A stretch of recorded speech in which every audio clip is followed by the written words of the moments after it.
Harvard university में एक research होती है, हार्वर्ड यूनिवर्सिटी में, कि all over world 87% people are not happy with their job.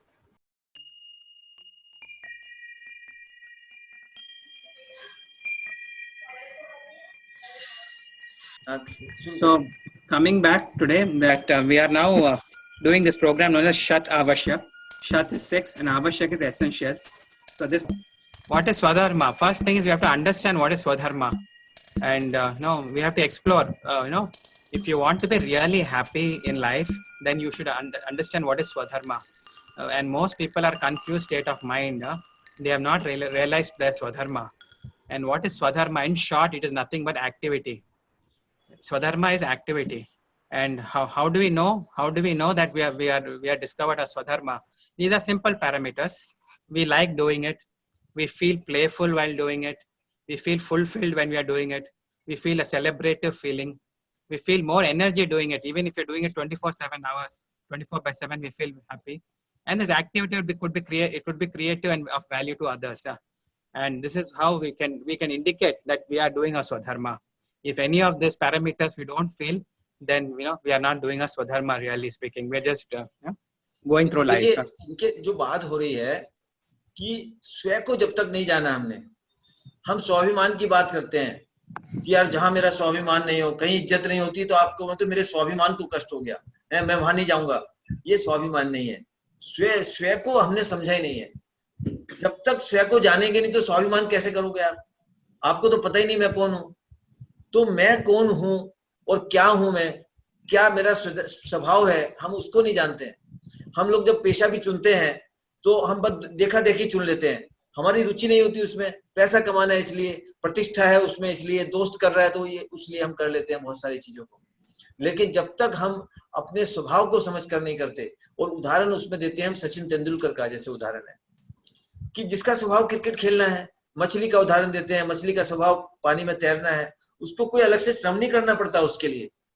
पढ़ता शब्द ही नहीं आता। जहां भी हम अगर ये शब्द यूज कर रहे हैं कि पढ़ता है, पढ़ेगा, पढ़ता है मुझे, तो ये पढ़ता जो शब्द है सबसे ज्यादा मोस्ट नेगेटिव वर्ड है। ये पढ़ता है मुझे तो काम पे जाना पड़ता है, मुझे तो खाना बनाना पड़ता है, मुझे तो बच्चों को खिलाना पड़ता है, कोई भी चीज होगा, मुझे तो एक्सरसाइज करनी पड़ेगी है, मुझे तो अब इसके बाद तो मुझे 6 दिन के बाद तो इसको करना पड़ेगा।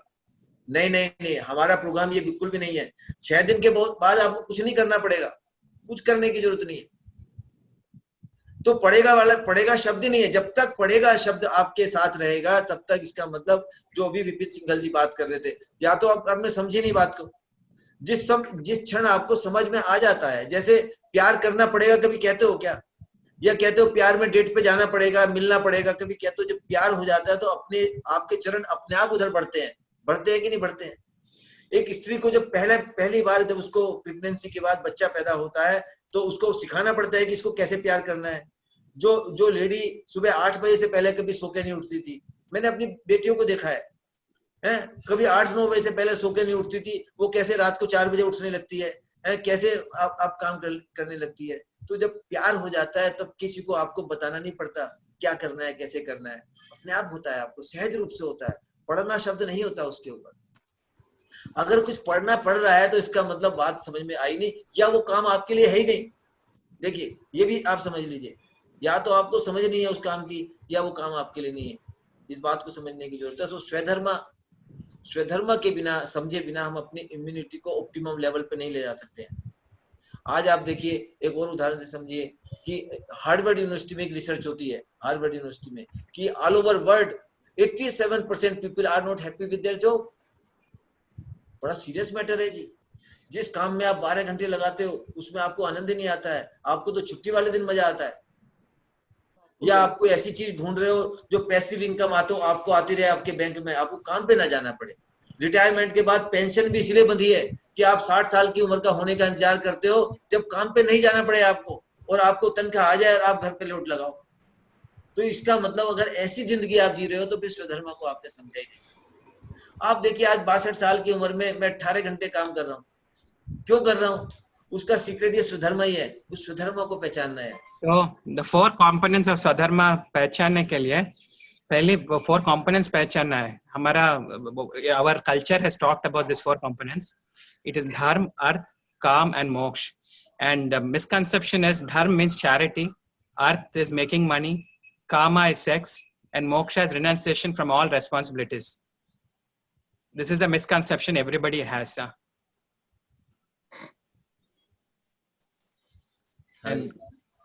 And the true meaning of these four components is the true meaning of this four components. Dharma means activity we love to do with honesty. That is dharma.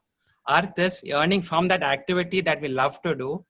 Kama is fulfillment of our desires. And moksha. इसको dreams करिए, not desires. Okay, fulfillment of our dreams. ये भी misconception है, क्योंकि desire तो दुख का कारण है, इच्छाएं दुख का कारण, ये तो सारे शास्त्रों में लिखा है. तो ये desires नहीं है, dreams हैं. ड्रीम्स का मतलब ये है कि कोई ऐसा काम आप करना चाहते हो जिसमें आपके साथ स्वयं पर कल्याण, जिसमें आपका भी कल्याण समाया हुआ है और सबका कल्याण समाया हुआ है, वो ड्रीम्स हैं. जैसे अभी हम ड्रीम देख रहे हैं ना, ये कि सबको हमें कोविड-19 से मुक्त करना है, एक बुलेट प्रूफ इम्यूनिटी का एक सिस्टम लोगों को सिखाना है, एक ऐसा सिस्टम लोगों को थमा देना है, और हमेशा दवाइयों से मुक्त कैसे हम स्वस्थ रह सकते हैं वो सिस्टम लोगों को हमें प्रोवाइड करना है. कैसे बच्चे जो है 8 साल की उम्र तक अपने स्वधर्मों को पहचान के अपने जीवन को बना सकते हैं. सारी जिंदगी कंफ्यूजन का काम नहीं है. विद इन 8 इयर्स, 8 साल जो है उसके जन्म के 8 साल इतने महत्वपूर्ण है. अगर उस समय हम उसको सही एजुकेशन दे दें तो सारी जिंदगी उसको ना तो कभी बीमार पड़ेगा, वो ना कभी रिलेशनशिप की प्रॉब्लम आएगी, ना कभी डिप्रेशन में जाएगा, और पूरा मतलब खुद के लिए भी अच्छे से जिएगा और पूरे समाज के लिए वो उपयोगी बन के जिएगा. जैसे सचिन तेंदुलकर, जैसे मदर टेरेसा, हर व्यक्ति में वो पोटेंशियल है, और अगर 8 साल तक हम एक राइट एजुकेशन उसको प्रोवाइड कर सकते हैं तो वो हो सकता है. 8 साल के बाद उस अपने स्वधर्म के आधार पे आजीविका कैसे कमानी है वो मॉडल शुरू होता है. स्वधर्म की पहचान 8 साल तक हो जानी चाहिए विद कंप्लीट क्लैरिटी. आप देखिए, फिर 8 साल का बच्चा भी कमा सकता है. 8 साल का बच्चा उतने पैसे कमा सकता है. आज कितने लोग परेशान हैं आप बताइए, हैं पढ़े लिखे लोग 10,000 रुपए की नौकरी के लिए तरस रहे हैं, धक्के खा रहे हैं 10,000 रुपए की नौकरी के लिए. ये ऐसे इस तरह से ह्यूमन माइंड इस तरह से डिजाइन नहीं है जी. ह्यूमन जो इतनी दयनीय स्थिति इस समय मनुष्य की है, इसके लिए नहीं बना है. देवता भी तरसते हैं मनुष्य योनि के लिए, देवता लोग भी तरसते हैं. इतना महान दर्जा है. आप देखिए, किसी भी धर्म को उठा के देखिए, मनुष्य जीवन बड़ा दुर्लभ है. वो इतना दयनीय अवस्था बनी हुई है उसकी. ये नहीं है. इसके लिए एक ही चीज जिम्मेदार है, एजुकेशन सिस्टम. हमारा एजुकेशन सिस्टम में ग्रास रूट पे रिफॉर्मेशन की जरूरत है. तो सर इसको करेक्ट करिएगा, आगे बताइएगा. Dreams, okay. And moksha is realizing who am I, the true meaning of who am I. And if you see that, all of us have achieved one or two of these things. We will either achieve dharma or we'll achieve dharma and artha. But we are not 100%. We have to have all the four components. And a very good example is, for example, we take Van Gogh, a painter from Finland, if I'm correct. He was a very, very successful painter, but he had a very poverty-stricken life while he was alive. Another example is New Age gurus. They come into this world and they're teaching, and then you find them there. Sexual cases are, all the New Age gurus have sexual cases. And they have not understood these four elements thoroughly. And so what is the role of education? The education by whom? We are talking about education by parents and the school. It is not the school alone that gives education. Even the parents have to give education. And unless these four components are realized by the parents, by the school, you will not give a complete education to the child. Very unfortunate. This is the biggest crime in the society that we are doing to our children. We are not helping them realize their swadharma. देखिए, ये वास्तव में आज success के पीछे सब पड़े हैं, but this is the blueprint of success. Sir इस स्लाइड में ये भी लिखिए, this is the blueprint of success. आप किसको सफल कहोगे, आप बताइए. मैं आपसे पूछता हूँ, अगर आप जीवन भर वो काम करते रहे जो आप करना नहीं चाहते थे, भले आपने लाखों करोड़ों रुपए कमा लिए, तो क्या अपने आप को सफल कहोगे आप? अगर आपने स्वधर्म को डिस्कवर नहीं किया, और अगर आपने स्वधर्म को तो डिस्कवर कर लिया, लेकिन पैसे के लिए मोहताज हो आप कहते हो बहुत अच्छा पेंटर हूँ, बहुत अच्छा गायक हूँ. कितने ट्रेनर्स हैं आज, देखिए आज ऐसे जिनको स्वधर्म को पहचान कर लिया, लेकिन वो उससे अपनी आजीविका नहीं कमा पा रहे हैं. आप बताइए, तो स्वधर्म को रियलाइज करने का फायदा क्या हुआ? एजुकेशन इनकम्प्लीट हुई. तो उसी के आधार पर, और या कुछ लोग मैंने देखे डबल ड्यूटी करते हैं. आज महिलाएं सबसे ज्यादा शिकार है इसकी, डबल ड्यूटी की है, घर का भी काम करती है। हिंदुस्तान में आज सबसे ज्यादा जो बड़ी प्रॉब्लम है सुनील कुमार जी, वो यही है कि आज महिलाओं को अपनी पहचान बनानी पड़ रही है, और फिर कामों को हम समझते हैं सेक्स। ये देखिए, हमें जिंदगी में दो ही चीजों में आकर्षण दिखाई देता है, खाने में और सेक्स में। इसके अलावा कोई हमारे पास सोर्स ऑफ वो ही नहीं है, या फिर नेगेटिव न्यूज चैनल्स में देखने में, नेगेटिव न्यूज को देखने में, और किस चीज में हमें आनंद आ रहा है बताइए आप। तो इस बात को हमें समझने की जरूरत है। ब्लूप्रिंट ऑफ सक्सेस क्या है? जब स्वधर्म को डिस्कवर करते हो और उसके आधार पे आपको पैसा आने लगता है, या ये हंसी खेल में, फन में, जब फन में, खेल में जिस दिन पैसा आपको आने लगे, वो एक्टिविटी आपको मिल जाए और जो आपके लिए सोर्स ऑफ इनकम भी हो जाए, और उस एक्टिविटी को दूसरे लोग भी एंजॉय करें। ऐसा नहीं है आप ही एंजॉय कर रहे हो और दूसरे लोग टॉर्चर हो रहे हैं। तो जैसा कि सचिन तेंदुलकर का उदाहरण है, क्रिकेट खेल रहा है, कितने लोग आनंदित हो रहे हैं आप देखिए। और फिर आपके जो सपने हैं, कितने पेरेंट्स ऐसे हैं जो कहते हैं हमने तो अपने सपनों को दबा दिया बच्चों को पालन पोषण करने हैं, सब दबा दिए उन्होंने अपने सपनों को। विशेष रूप से महिलाएं अपने सारे सपने जब शादी करके आती है परिवार में और फिर बच्चे हो जाते हैं, वो सब कुछ अपने कितनी तो जॉब छोड़ देती हैं, अपना जो कैरियर परस्यू करती हैं वो जॉब को छोड़ देती हैं, और सपने रह जाते हैं उनके, कभी पूरे नहीं हो जाते। क्या वो सफल जीवन का पैरामीटर है? बिल्कुल नहीं है। चारों पैरामीटर्स आपके अगर ये फुलफिल होते हैं, then you can call anyone person to be successful person. सिर्फ पैसे कमा लिए, सिर्फ नाम कमा लिया, वो सफल व्यक्ति की परिभाषा नहीं है। स्टीव जॉब ने लिखा है, आप देखिए स्टीव जॉब का आखिरी साल को, आप डाला है पोस्ट हमने ग्रुप में, कल डाला था मैं, आप डालिए। मनोहर पारीकर का अंतिम समय का वक्तव्य पढ़िए कि उसने बताया है कि I am the utter failure person. Steve job जैसे व्यक्ति ने कहा है, मनोहर पारीकर जैसे जो इतना सफल पॉलिटिशियन रहा है और इतना ईमानदार व्यक्ति रहा है जिसने गोवा की तस्वीर बदल दी, उस व्यक्ति ने कहा है I am my life is utter failure. To have this dharma, arth, काम and moksha, the basis for all this, the foundation, you can call it the foundation, is health. आरोग्य नहीं है तो ये सब it's no use. You don't have no use of, you will never achieve. Even moksha also you will not achieve if you don't have health.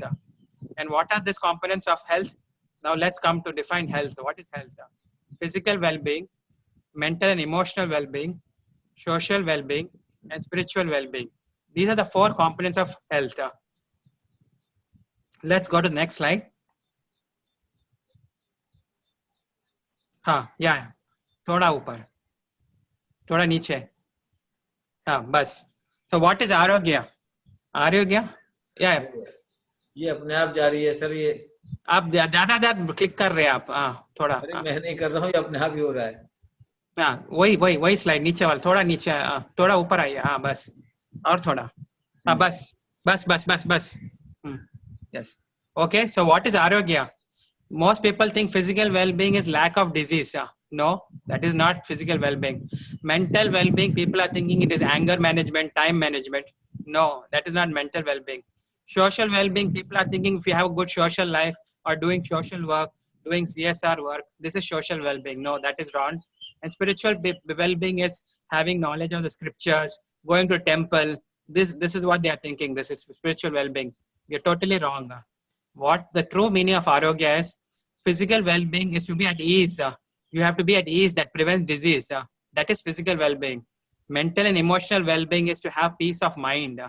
Social well-being is having good relationships in family and outside family also. And another aspect of social well-being is financial management, which people are lacking. And spiritual well-being is not going to temple or reading scriptures. Spiritual well-being is you have the forgiving power and a sense of gratitude.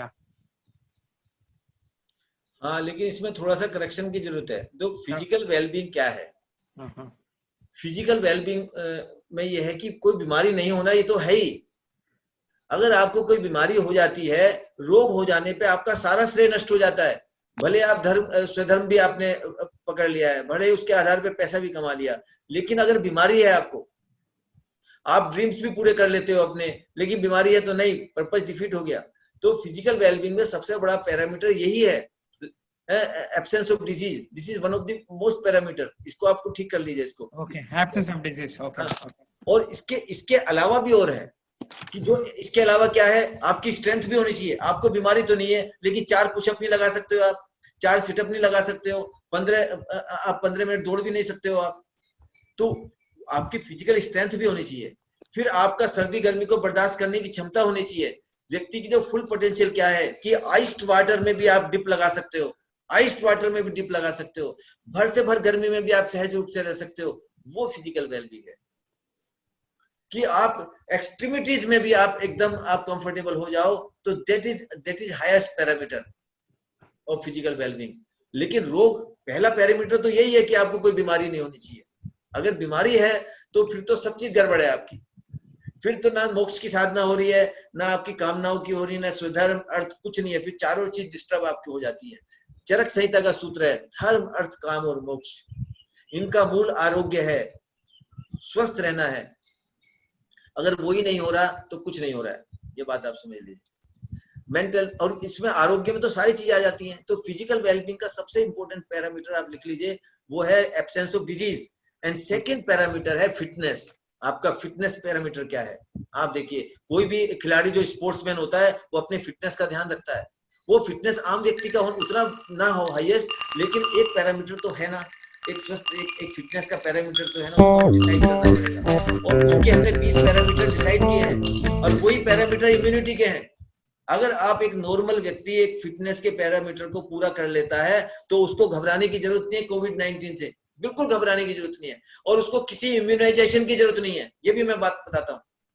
अगर fitness के parameters को आप पूरा कर लेते हो तो वो फिजिकल वेलबींग है। तो absence of disease plus fitness, आप लिख लीजिए, physical wellbeing is absence of disease plus fitness, दोनों चीज होनी चाहिए। Okay okay. और इम्यूनिटी, फिर इसमें आप और जोड़ दीजिए, इम्यूनिटी जोड़ दीजिए, इम्यूनिटी वाइटलिटी जोड़ दीजिए, एनर्जी लेवल आपका कितना है वो जोड़ दीजिए, और ये चीज आपको जोड़नी पड़ेगी, इम्यूनिटी, वाइटलिटी और एनर्जी। अगर आप सुबह उठते हो, आप सुबह थके थके उठ रहे हो तो फिजिकल वेलबींग नहीं हुई। अगर शाम आते आते आपका विकेट गिर जाते हैं आपके, हैं? देखो जब जब आपको जरूरत होती है फैमिली के साथ बैठ के एंजॉय करने की, अपने बच्चों के साथ एंजॉय करने की, उस समय पत्नी भी थकी हुई है, देखो आप, हैं? और पति आते हैं महोदय ऑफिस से, वो भी थके थके आ रहे हैं, और कई बार तो थकावट मानसिक भी होती है, बॉस ने डांट दिया, कुछ और काम हो गया, टारगेट्स पूरे नहीं हुए, तो मानसिक रूप से भी थके हुए हैं, शारीरिक रूप से भी थके हुए हैं। अब ये फैमिली टाइम क्या टाइम, तब तो बस टीवी टाइम रह गया। अब टीवी के सामने बैठ सकते हो आप, या लड़ झगड़ सकते हो, और कुछ नहीं कर सकते हो, ना बच्चों के साथ खेलने की स्थिति है आपकी।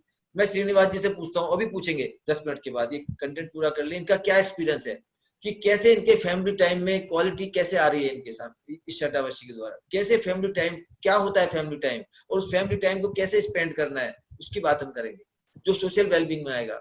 सर बताइए आगे। तो मेंटल वेलबींग में भी हम बात करेंगे, इमोशनल वेलबींग, इसका देखो बहुत स्पष्ट सा पैर, पीस ऑफ माइंड नहीं है सर, उल्टा कर दिया आपने, peace of mind spiritual wellbeing में, और ये जो फॉरगिवनेस है और सेंस ऑफ ग्रेटिट्यूड है, ये मेंटल वेलबींग है।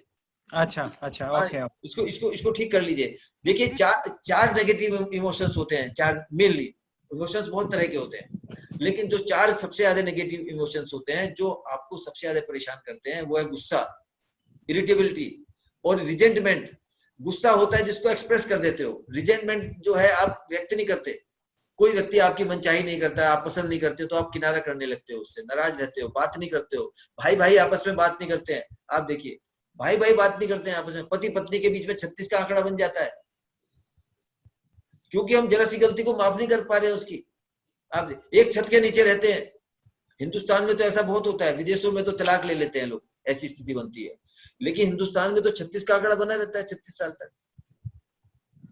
तो ये है कि गुस्सा और रिजेंटमेंट और फियर, 100 से ज्यादा फोबियाज हैं। आप देखो हैं, आपको कितने सालों से किसी चीज से डर लगता है तो आज भी डर लगता है। It is curable, it is completely curable. जो फियर है, किसी भी तरह का डर है, उसको कंप्लीट 100% आप क्योर कर सकते हो। अगर कोई भी डर है आपके मन में तो कैसी जिंदगी होती है वो। मुझे याद है बचपन में और काफी समय जब मैं बड़ा भी हो गया, कितना मतलब रात को सोना भी कितना नाइट वेयर हुआ करता था, ऐसे लगता था जैसे कोई बैठा है छाती के ऊपर आपकी, कितना भय लगता था रात को सोने में, अकेले सोने में।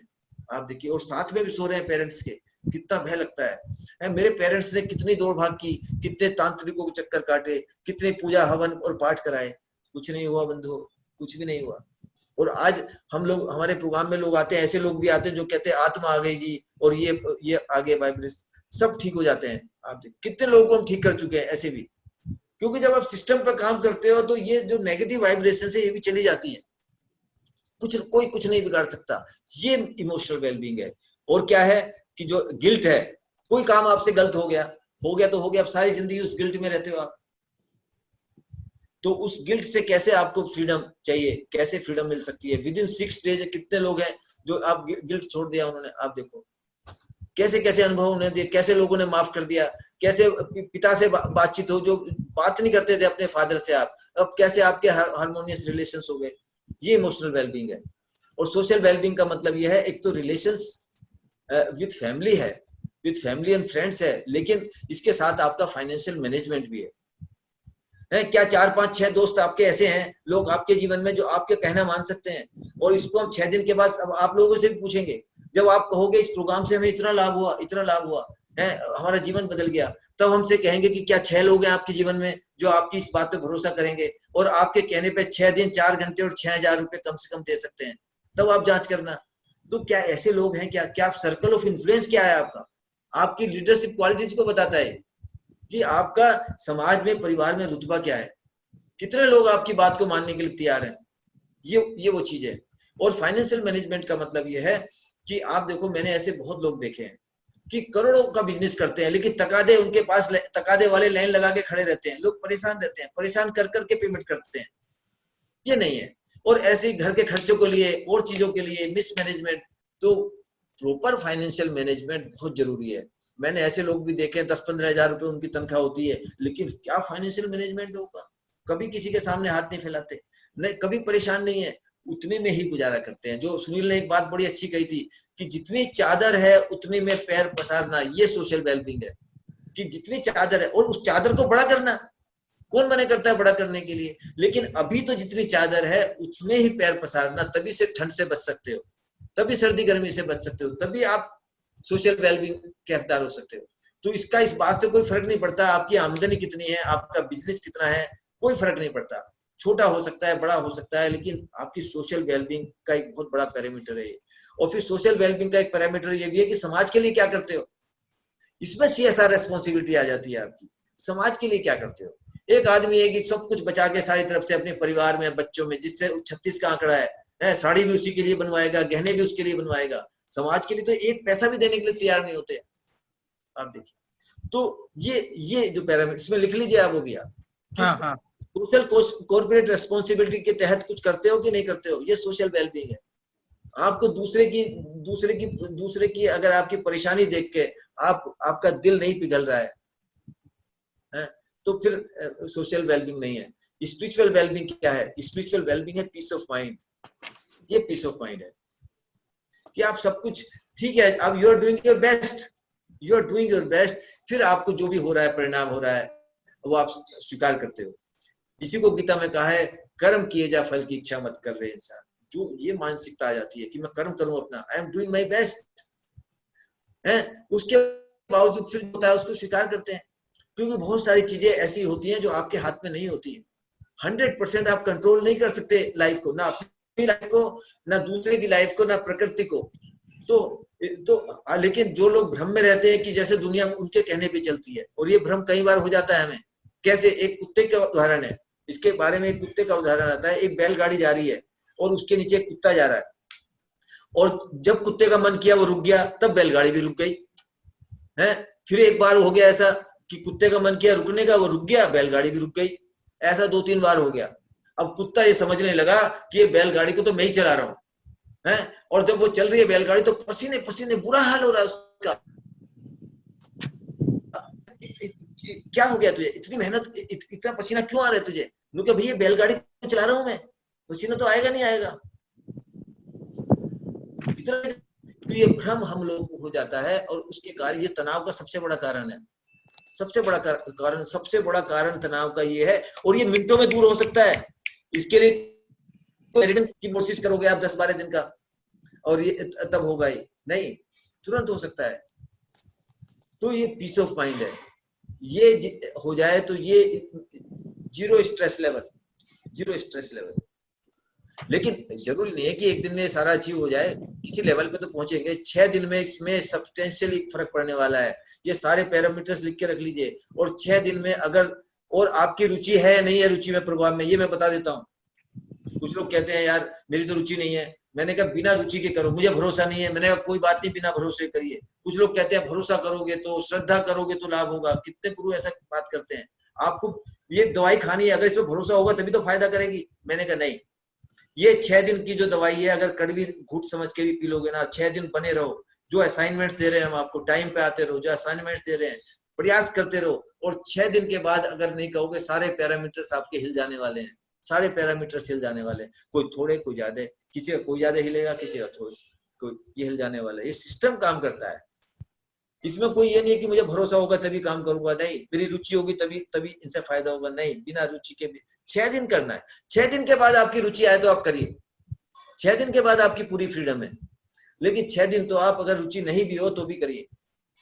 हाँ जी, इसके बाद नेक्स्ट ये आपने कुछ बताया, classic example is Steve Job, Rishi Kapoor, Irfan Khan जो है अभी जिसकी डेथ हुई है, who lived a good lifestyle but foundation of arogya was not achieved, stress to manage above weakness, immunity and create disease। ये थोड़ा भाषा नहीं बनी, चलिए इसको ठीक कर लीजिए आप।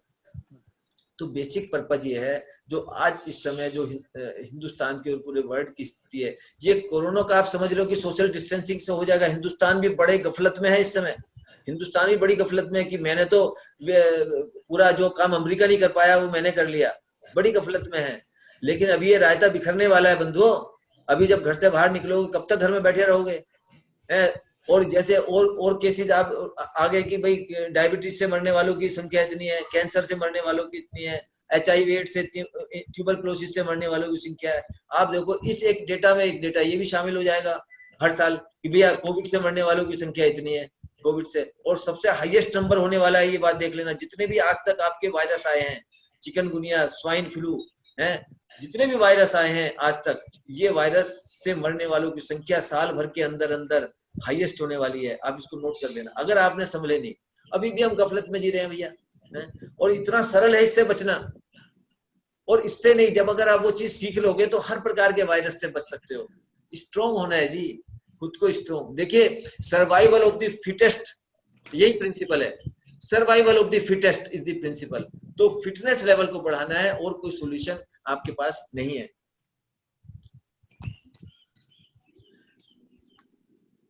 आपको मालूम है, हाँ जी हो गया sir, foundation. So just one quick, this one is, if you want to know how to get Arogya, then there's no other option. That is the 6 Shat Avashyak principles, which will give you the Arogya.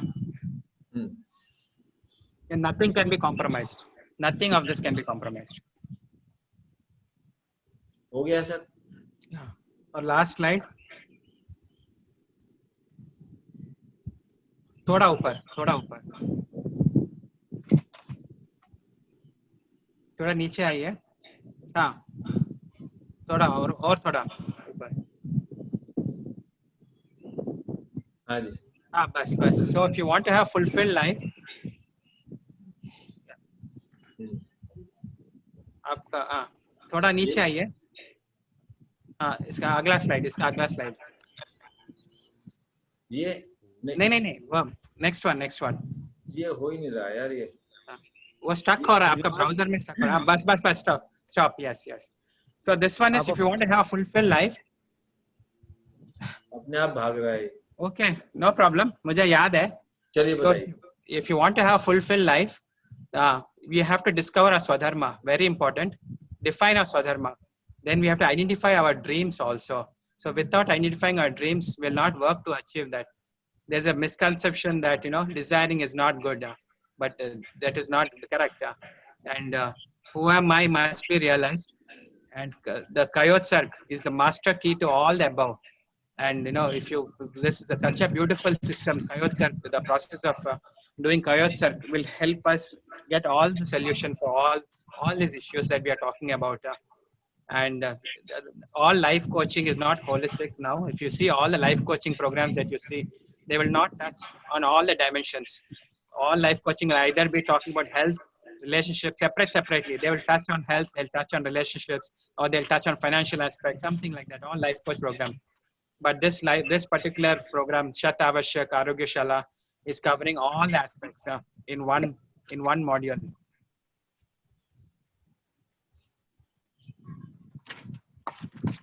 Srinivas, this is Hemant here. Mm-hmm. Srini, this Kayostak, I think Esther, you shared it, right? Yes, But it is yes. in Hindi. Can we get that in English also? If you could probably translate in English and the recording alone. Yeah, I can do that. I have written, I posted in English, and the WhatsApp message I have posted how to do it, and Okay. we'll also give you a voice recording. That would be better because now we can play it and then parallelly do that also. Okay, okay. Yeah, that will be helpful even for future programs here. Yes. Thanks, Srinivas. Sir वो श्रीनिवास जी कर ही रहे हैं वो काम पूरा complete हम English में देने वाले हैं इस प्रोग्राम को 3 महीने के अंदर पूरा मतलब रिटन में भी और audio recording audio video recording हर तरह से इस प्रोग्राम का पूरा जो वर्जन हम आपको देने वाले हैं 3 महीने के अंदर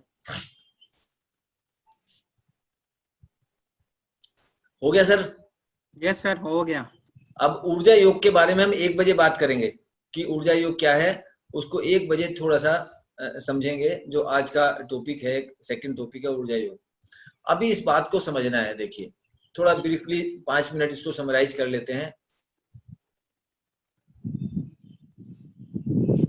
देखिए जितनी कवायद हम कर रहे हैं ये एडल्ट एजुकेशन है जब हम स्कूल कॉलेज नहीं जाते हैं और पढ़े नहीं हैं हम और हमें होश आता है कि यार मैं तो पढ़ा ही नहीं तो एडल्ट एजुकेशन लेते हैं हम ABCD भी सीखते हैं ऐसे लोग भी मिल जाएंगे जो 60 साल की उम्र में ABCD लिखना सीख रहे हैं का खा गा सीखते हैं लिखना सीखते हैं पढ़ना सीखते हैं कितने लोग ऐसे हैं जो ड्राइविंग सीखते हैं 60 साल की उम्र में कितने लोग ऐसे हैं जो कंप्यूटर सीखते हैं तो ये सारी चीजें हैं तो मैंने भी अभी जो है कई सारी चीजें टेक्नोलॉजी से संबंधित जो मेरी रुचि नहीं है उस चीज में बिल्कुल भी लेकिन सीखी है स्किल की जरूरत है ये स्किल है उस स्किल को भी आप गिर पड़ के सीख लेते हो ड्राइविंग है ये भी स्किल है स्विमिंग है स्किल है तो ये स्किल को आप सीख सकते हो बहुत सारी स्किल्स को लेकिन स्वधर्मा जो है एक डिफरेंट तरह की चीज है जब उसको आप समझ लेते हो तो लाइफ आपकी डिफरेंट लेवल पे ऑपरेट करते हो उसको तो वही जान सकता है जिसने उस स्वधर्मा को डिस्कवर किया है एक उदाहरण से समझे एक मतलब उदाहरण इससे रेलेवेंट नहीं है सिर्फ समझने के लिए उदाहरण है एक बात समझिए सिर्फ उससे वैसे नहीं एक 2 बहनें हैं छोटी बड़ी 1-2 साल का डिफरेंस है उनके बीच में अब एक बहन की शादी हो जाती है बड़ी बहन की शादी हो गई अब वो ससुराल जाती है और 2-4 दिन रहकर वहां पर हफ्ता 15 दिन रहकर वो घर आती है तो चेहरे पर अलग रौनक है उसके अलग खुशी है बात करने चाल ढाल सब बदल गई है उसकी अब छोटी बहन पूछती है कि बहन क्या हुआ यहाँ तो तुमको खाने को नहीं मिलता था वहां ज्यादा खाने को मिल रहा है तुम्हें हैं ऐसा क्या हुआ तुम तो बिल्कुल बदली बदली सी नजर आ रही हो तो क्या बताएगी वो अपनी बहन को कुछ चीजें ऐसी एक्सपीरियंस की है उसने वहां जाकर है एक ऐसा नेक्स्ट लेवल का उसने एक जो प्यार और कुछ भी उसको नाम दे सकते हो जो उसने एक्सपीरियंस किया है जब तक कोई व्यक्ति एक्सपीरियंस नहीं करेगा उसको बहुत अच्छे से नहीं बता सकता है उसको दूसरे को फील नहीं करा सकता वो और दूसरे को बता देगा एक मेंटल डिस्क्रिप्शन हो सकता है आपने कोई फल खाया है बहुत स्वादिष्ट आप उस फल को डिस्क्राइब करते हो लेकिन जब तक दूसरा खा के नहीं देखेगा उसके एसेंस को कैसे समझेगा जी डिस्क्रिप्शन और साइंटिफिक एनालिसिस आपको कोई भी उसके बारे में रियल जानकारी नहीं दे सकता है एक्सपीरियंस दे सकता है तो इसलिए इस प्रोग्राम का जो मॉड्यूल हमने बनाया है एक्सपीरियंशियल है आप खा के देखो अभी आप कहते हो यार ये मुझे नहीं खाना है ये फल तो मैंने कभी नाम नहीं सुना है इसका मेरी तो रुचि नहीं है मेरे तो काम चल रहा है ना जो कुछ खा पी रहा हूँ जो खा पी रहा मेरा अच्छा काम चल रहा है मैं क्यों नए फल को खाऊं मैं क्यों उसको जानूं क्योंकि ये बहुत लोगों के मन में ये प्रश्न और जिज्ञासा होती है लेकिन एक बार उसको खा लेते हो आप एक बार उसको खा लेते हो तो फिर कहते हो आप भाई आज इससे तो रोज चाहिए मुझे तो एक बार तो खाने में आपको थोड़ा सा करना पड़ेगा बहुत रेसिस्टेंस होती है कई बार बहुत लोगों में कुछ लोग तो नई चीज की तलाश में रहते हैं कुछ लोग नई चीज से दूर रहते हैं कि यार क्यों पढ़ना नई चीज की जब तक चल रहा है काम तो चल रहा है तो स्वधर्मा एक ऐसी चीज है और इसकी एजुकेशन की बिल्कुल जरूरत नहीं है स्वधर्मा जानने के लिए किसी कोर्स को करने की जरूरत नहीं है जिसके लिए आज इतने कोर्सेज हो रहे हैं बताओ कोई कह रहा है कि लीगेसी छोड़ना है 3-3 साल के कोर्स हैं लीगेसी के बारे में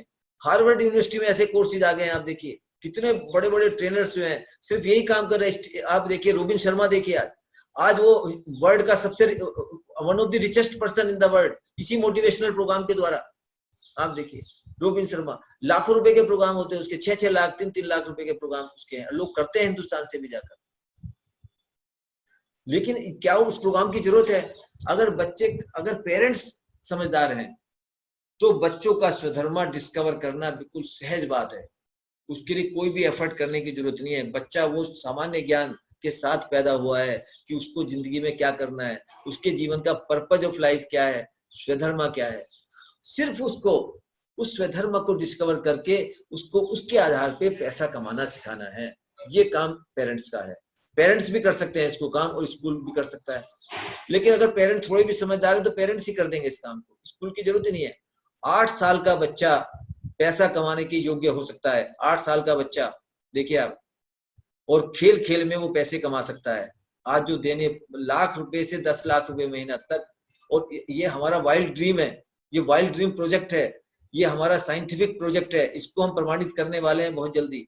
जब भी हमें मौका मिलेगा ऐसा स्कूल हम खोलने वाले हैं जो 8 साल के बच्चे को, अगर हम बचपन से उसके पेरेंट्स को ट्रेनिंग देंगे, पहले पेरेंट्स को, क्योंकि बिना पेरेंट्स को ट्रेनिंग दिए वो संभव नहीं है। और सबसे बढ़िया तो ये है कि शादी से पहले ही वो ट्रेनिंग आपकी पूरी हो। जो आप कह रहे हो ना कि हमें जरूरत नहीं है इसको, अभी सुनील के बच्चे कह रहे थे हमें जरूरत नहीं है, तो भैया बीमार लोगों के लिए है, तो बूढ़े लोगों के लिए प्रोग्राम है, ये नहीं है। ये प्रोग्राम तो वास्तव में यंग लोगों के लिए है। अगर यंग लोग इस प्रोग्राम को करेंगे तो, और ये पॉजिटिव पेरेंटिंग का भी प्रोग्राम है, तो उनको पता लगेगा कैसे बच्चों को पैदा करना है। पहले बात तो कंसीव कैसे करना है। हमारे यहाँ गर्भ धारण संस्कार होता है हिंदुस्तान में, हम भूल गए उसको। गर्भ धारण संस्कार, गर्भ को कैसे धारण करना है, और फिर प्रेगनेंसी के समय को कैसे देना है, फिर बच्चे को होने के बाद कैसे संस्कार देने हैं। ऐसे 16 संस्कार होते हैं जी, वो भूल गए हम। अगर उन संस्कार को करेंगे तो हर बच्चा है सचिन तेंदुलकर जैसा हो सकता है, मदर टेरेसा, कोई भी क्या होगा हमें नहीं पता। वो सचिन तेंदुलकर बनेगा, वो कुछ और बनेगा, ये हमें पता नहीं, ये तो उसकी अपनी जर्नी है। हमारा काम तो उसको सिर्फ सपोर्ट करना है, और हर बच्चा जीनियस हो सकता है। और 8 साल तक वो उसकी सारी एजुकेशन कंप्लीट हो सकती है with in 8 years of time. उस समय जो उसका लर्निंग एबिलिटीज होती है अद्भुत होती है। इस पर भी रिसर्च है, आप देखो जाके गूगल पे पढ़िए कि लर्निंग कैपेसिटी सबसे ज्यादा कब होती है, with in 8 years of time. और मैक्सिमम चीजें आप बच्चों को सिखा सकते हो जितना आप 25 सालों में सिखाते हो। और सिखाने की जरूरत नहीं है, किताबों पेंसिल से लेने का सिखाने का तरीका नहीं है। आप देखिए जिन लोगों ने वेद लिखे, उन्होंने वेद लिखना सिखाया क्या उनको आपने? जिन्होंने रामायण महाभारत लिखी, किसी स्कूल में पढ़ाया गया कि काव्य कैसे लिखना है? जिन्होंने इतने बड़े बड़े शास्त्रों की, आप देखिए ये उपनिषद और पुराण लिखे हैं, जिन्होंने जिनवाणी और बुद्धवाणी लिखी है, उनको कहीं स्कूल में उन्होंने एजुकेशन लिखी है क्या कंटेंट राइटिंग की?